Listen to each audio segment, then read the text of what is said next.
Welcome back. In this topics, we are going to do a pair test or a dependent test. Right? So this is the questions.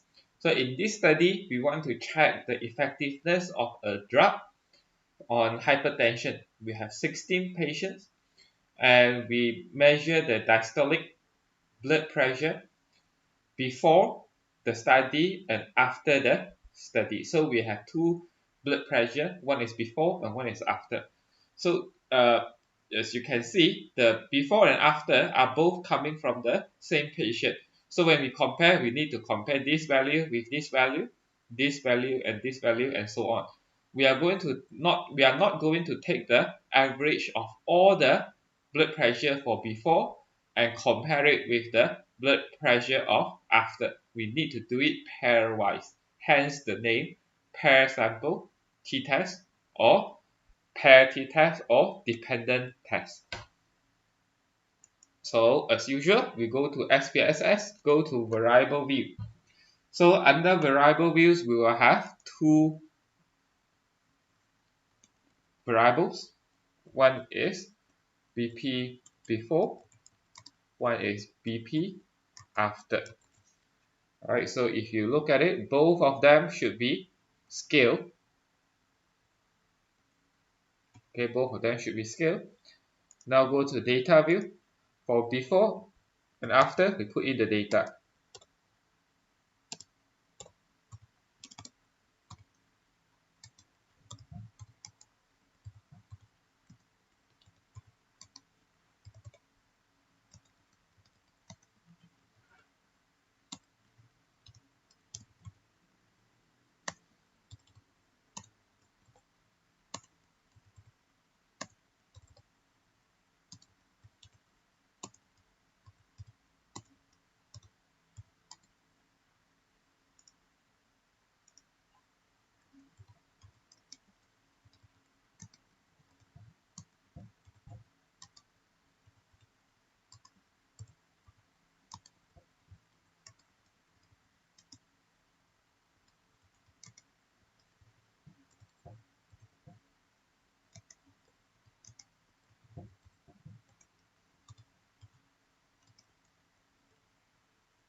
Okay, so now we go to analyze again.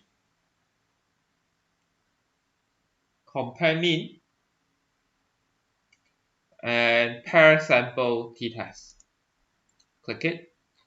So we will have before and after. Click OK.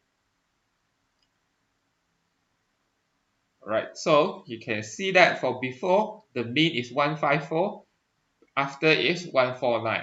So the after is less than before. It may be useful, but we need to check if it is uh, statistically significant or not. So you can see that it also gives you a correlationship. So you come down to here, you look at the significance value. So it is 0.007, which is less than 0.05. So with that, we will be able to say that the before and after values are different. So we will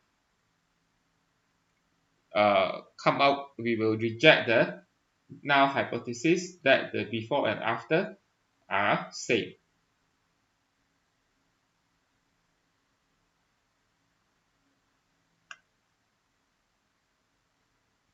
But one thing for us to remember is that for t-test, we actually assume that the data are actually normal. So in this case, you do not know whether the data is normal or not. Okay, so if you want to know whether the data is normal or not, you need to go to descriptive statistics and do the normality test.